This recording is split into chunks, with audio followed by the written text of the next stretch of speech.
شادی کے بعد یہ میری اگلی صبح تھی۔ میں سب سے نگاہیں چرائے ناشتہ کرنے میں مصروف تھی کہ جب ہی میرے کانوں میں بڑی بے باک سی آواز پڑی۔ وہ میری 16 سالہ نند کی تھی جو ناشتے کے دسترخوان پر بیٹھی ناشتہ کرنے کی بجائے اپنی ماں سے اس بات پر جھگڑا کر رہی تھی کہ آپ میری شادی کیوں نہیں کروا دیتی، آخر کب تک میں ایسے ہی زندگی گزاروں گی۔ نند کے جملے نے مجھے چونکنے پر مجبور کر دیا۔ میں نے حیرت سے نگاہیں اٹھائی کہ اس 16 سالہ جوان حسینہ کو دیکھ رہی تھی جو بڑی دیدہ دلیری اور بے باکی سے اپنے بھائیوں اور ماں کے سامنے اپنی شادی کی بات کر رہی تھی، جبکہ میرے گھر میں تو ایسا سوچنا بھی ممکن نہیں تھا۔ اور اس سے بھی زیادہ حیرت تو مجھے اس بات پر ہوئی جب میری ساس نے بڑے دھیمے اور محبت بھرے لہجے میں اس سے کہا، صوبیہ وقت آنے پر تمہاری شادی بھی ہو جائے گی، ابھی ناشتہ کرو، اور بھی کام ہے۔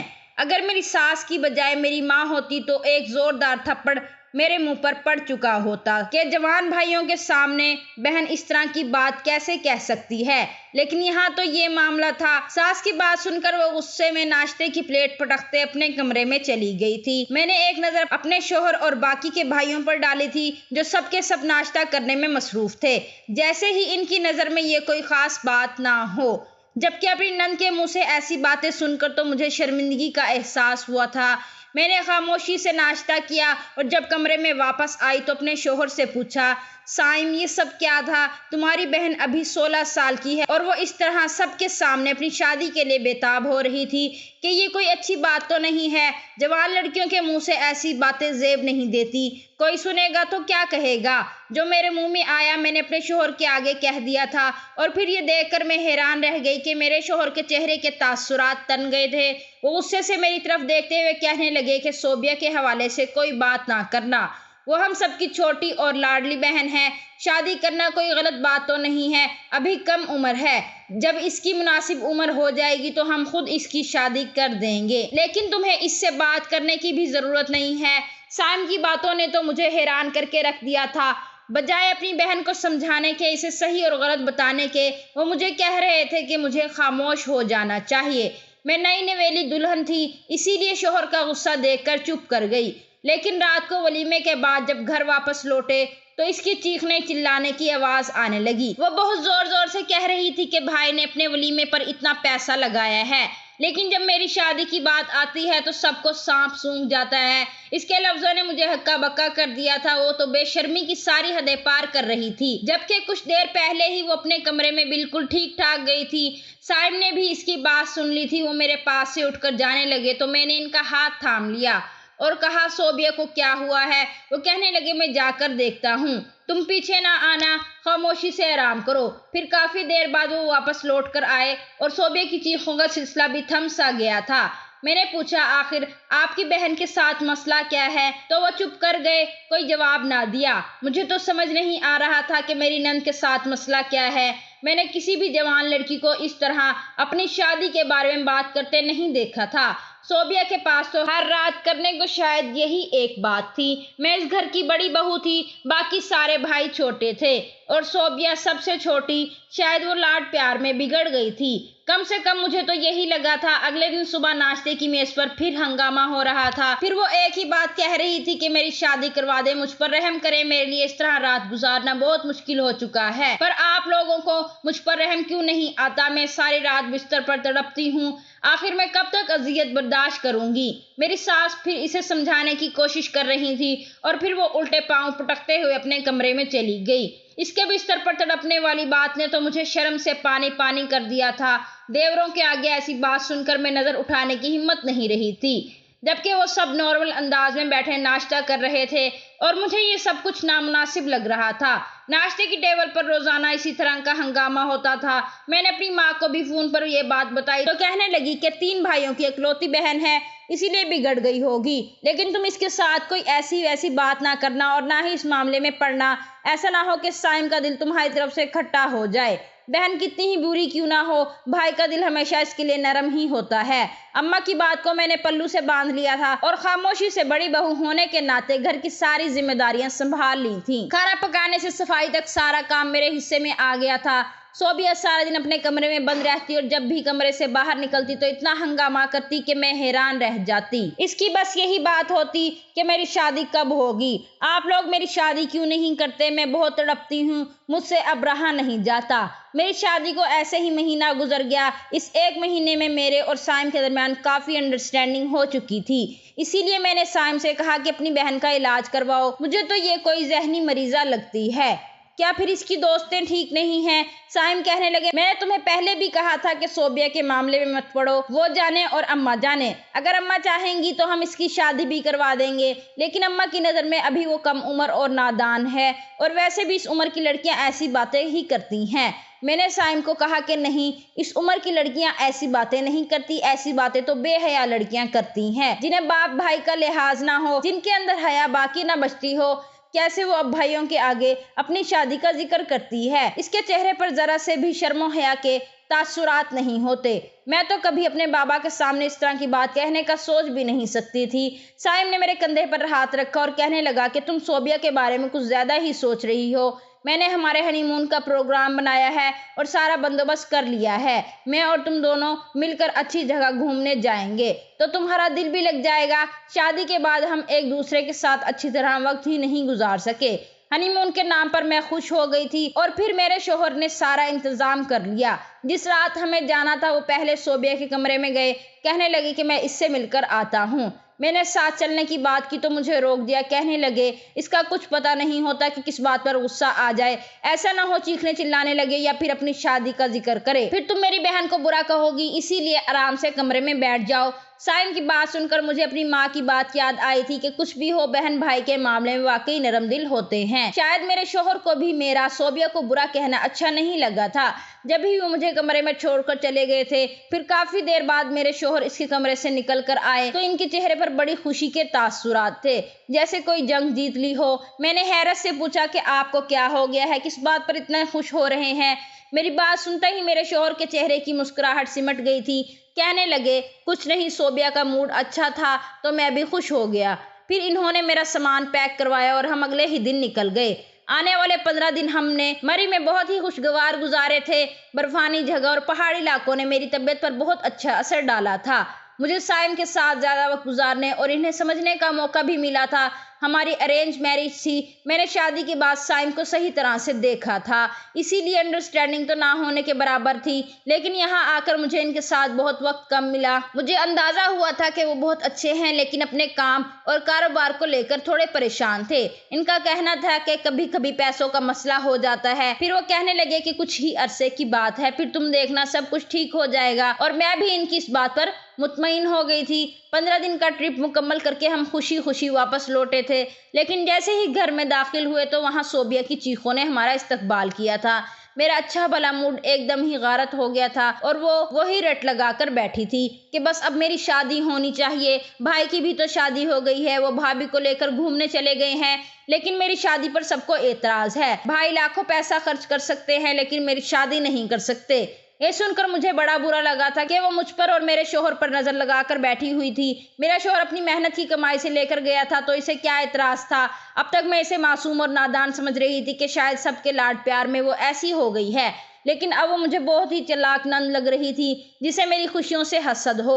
मुझे तो लग रहा था कि वो शादी की बात भी इसीलिए कर रही थी क्योंकि मैं यहाँ दुल्हन बनकर आई थी। मैंने एक नफरत भरी नजर इस पर डाली थी और कमरे में चली गई थी। जबकि साइम बाहर ही रुक गए थे, वो सोबिया को इस कमरे में लेकर जाने लगे। मैं गुस्से में पांव पटकने लगी। साइम जब लौटे तो मेरा मूड खराब देखकर हैरत से पूछने लगे कि तुम्हें क्या हुआ है। मैंने गुस्से से कहा कि आपकी बहन मुझसे जलती है, इसे हमारे हनीमून पर जाना इतना बुरा लगा है कि इसने इतना हंगामा खड़ा कर दिया। 15 दिन सुकून से गुजारे थे, अब यहाँ आकर फिर सब कुछ वही शुरू हो गया है। ऐसा लगता है जैसे हम इसके पैसों से घूमने गए थे। हर बात पर नजर है। वलीमे वाली रात भी ऐसा ही हंगामा खड़ा किया था, तब भी मैंने सब्र का घूंट पी लिया था। लेकिन ये सब कुछ कब तक चलेगा? इसने मुझे सीने से लगाया और कहने लगे, बस कुछ ही वक्त की बात है, फिर सब ठीक हो जाएगा। इनकी बात मुझे समझ नहीं आई थी कि ये वक्त की बात क्या है। कैसे थी? सोबिया 15 साल की थी। शादी के लिए कम से कम भी इसे 18 साल का तो होना था।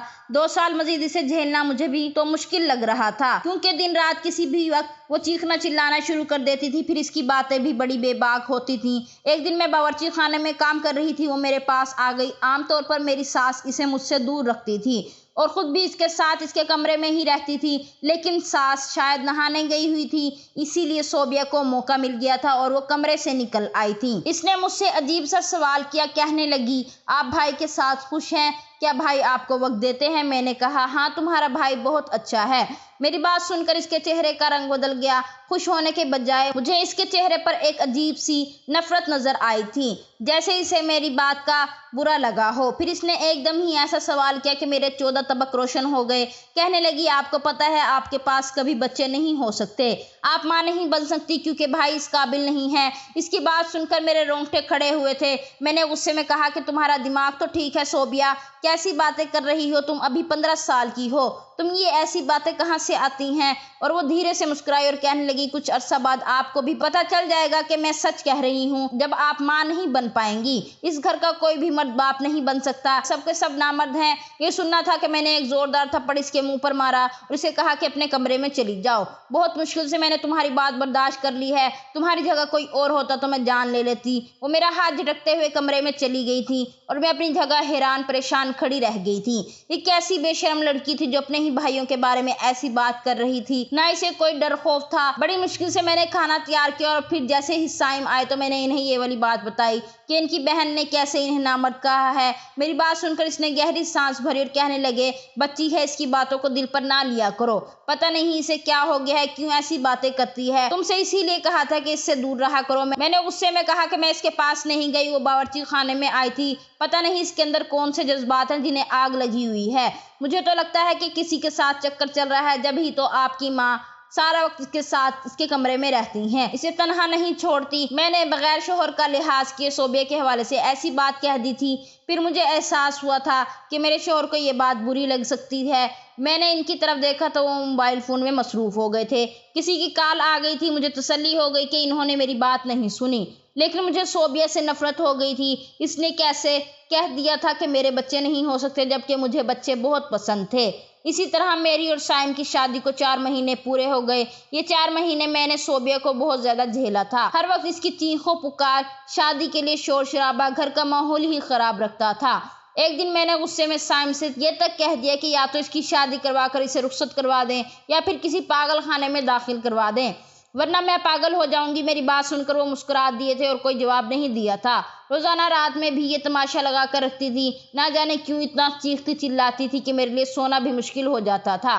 फिर साइम ही इसके कमरे में जाते थे तो इसकी चीखें बंद होती थी। फिर एक दिन सोबिया मेरे पास आ बैठी और कहने लगी, मैंने कहा था ना आपके बच्चे नहीं होंगे, मेरी बात याद रखिएगा। इसकी बात सुनकर मेरी जान निकल गई थी, लेकिन इससे पहले कि मैं इसे बुरा भला कहती, वो उठकर अपने कमरे में चली गई। फिर इस रात इसकी चीखों की आवाज़ आई तो मेरा दिमाग खराब होने लगा। मैंने साइम से कहा, इसका गला ही क्यों नहीं दबा देते, इसने तो जिंदगी मुसीबत बना दी है। साइम ने कहा कि मैं देख कर आता हूँ, तो परेशान ना हो। और फिर रोजाना की तरह वो निकल गए। मुझे पता था कि अब घंटा भर इन्होंने बहन के साथ ही गुजारना है। 10-15 मिनट तो मैंने इनका इंतजार किया, लेकिन फिर गुस्से से मजबूर होकर मैं भी नंद के दरवाजे पर पहुंच गई। और जैसे ही मैंने दरवाजा खोला तो अंदर के मंजर ने मेरे होश उड़ा दिए थे। मैं हक्का बक्का सी अपनी नंद को देख रही थी जो चारपाई से बंधी हुई थी और मेरी सास और शोहर मिलकर इसे ना जाने क्या खिलाने की कोशिश कर रहे थे। मुझे देखते ही साइम गुस्से में कहने लगे, तुम यहाँ क्यों आई हो? मैंने तुमसे कहा था ना अपने कमरे में बंद रहो। मैंने इनसे कहा कि ये आप लोग इसके साथ क्या कर रहे हैं? तुम यहाँ क्यों आई हो? मैंने तुमसे कहा था ना अपने कमरे में बंद रहो। मैंने इनसे कहा कि ये आप लोग इसके साथ क्या कर रहे हैं? इसे चारपाई से क्यों बांधा हुआ है? वो कहने लगे, हम इसे खाने में नींद की दवा मिलाकर दे रहे हैं, ये सुकून से सो जाए और हम भी सो सकें। मैंने एक नज़र अपनी नंद पर डाली जिसकी हालत काफ़ी ख़राब मालूम हो रही थी और वो बुरी तरह से चीख चिल्ला रही थी और मुझसे कहने लगी, ये लोग आपसे झूठ कह रहे हैं, इनका सच मैं आपको बताती हूँ। जबकि दूसरी तरफ साइम मुझे बार बार कमरे में जाने का कह रहे थे।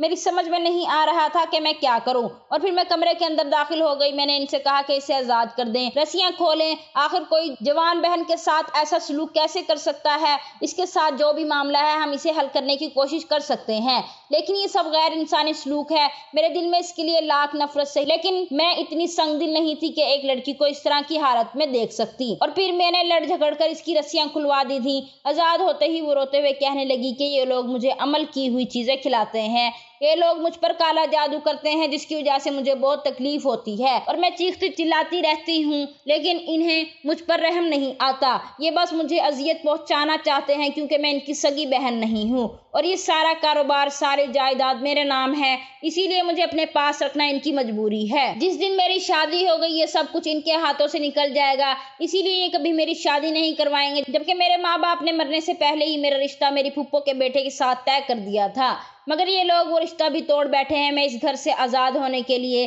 शादी की बात करती हूँ ताकि इनके जुल्म सितम और काले जादू से निजात पा सकूं। सोबिया की बात सुनकर मैं दंग रह गई थी। मैंने अपने शोहर की तरफ देखा तो मेरा हाथ पकड़कर मुझे खींचकर कोने में ले गए। कहने लगे, मैं अपना और तुम्हारा मुस्तकबिल महफूज कर रहा हूँ। सोबिया के पास करोड़ों की जायदाद है। एक दफा अगर इसने ये जायदाद हमारे नाम कर दी तो हमारे बच्चों का मुस्तकबिल संवर जाएगा, हम खूब ऐश करेंगे और सोबिया से जान छुड़वा लेंगे। मैं हैरत से अपने शोहर की ऐसी बात सुन रही थी। मैंने तो इसे एक अच्छा इंसान समझा था, लेकिन मेरा शोहर इंतहाई लालची और बेज़मीर निकला था। मैंने अपना हाथ इससे छुड़वाया और कहा कि मैं ये सब नहीं कर सकती और ना ही मुझे हराम का पैसा चाहिए। एक मजलूम का पैसा लेकर मैं या मेरी औलाद कभी खुश नहीं रह सकती।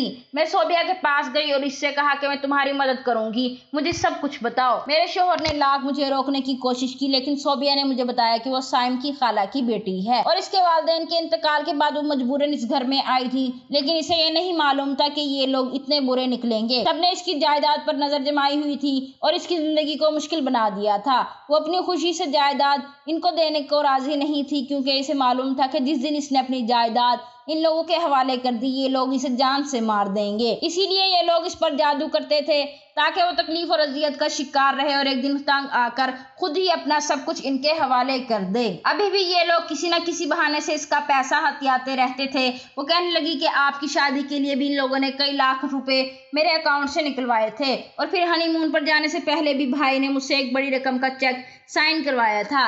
ये सब मेरे बाप की मेहनत की कमाई है, इसीलिए मैं चीखती चिल्लाती थी, बुरा भला कहती थी, लेकिन आप मेरी बात ही नहीं समझ सकी।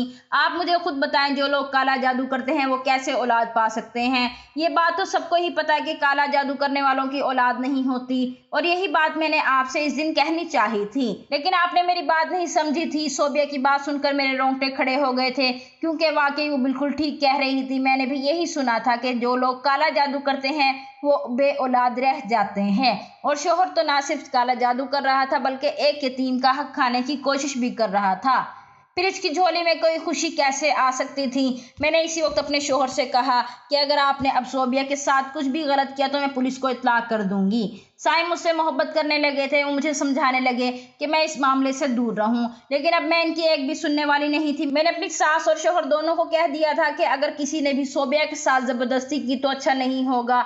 फिर इससे पूछकर ही मैंने इसकी फूफो का पता लिया था और इनके पास जाकर शादी की बात की थी। वो बहुत अच्छे लोग थे। इन्हें साइम और इसकी माँ ने ही शादी के लिए मना किया था। मेरे कहने पर वो लोग फौरन आकर सादगी से निकाह पढ़वाकर सोबिया को ले गए थे। मेरी सास ने मुझे बहुत बुरा भला कहा। इनकी साल भर की मेहनत जाया हो गई थी। इन्होंने साइम से कहा कि वो मुझे तलाक दे दें, लेकिन इन्होंने इनकार कर दिया था। वो मुझसे नाराज जरूर थे, लेकिन मुझे छोड़ना नहीं चाहते थे। फिर मैंने प्यार मोहब्बत से इन्हें समझाया कि यतीम का हक खाने से कोई अमीर नहीं हो जाता। अगर आप अमीर होना चाहते हैं तो मेहनत करें, जो कारोबार आपका है इसको वक्त दें, दिल लगाकर काम करें तो खूब तरक्की करेंगे, लेकिन अगर यतीम का हक खाने की कोशिश करेंगे तो लाख मेहनत करके भी कभी जमीन पर खड़े नहीं हो सकेंगे। मेरे शोहर को मेरी बात समझ आ गई थी और फिर मैंने इनका भरपूर साथ दिया। कुछ ही अरसे में मेरे शोहर का कारोबार फलने फूलने लगा था। इन्होंने जाकर सोबिया से माफ़ी भी मांग ली थी और अल्लाह ताला से भी इस बात की माफ़ी मांगी थी कि इन्होंने काले जादू जैसा खबीस अमल किया था। आज मैं और मेरे शोहर एक अच्छी ज़िंदगी गुजार रहे हैं।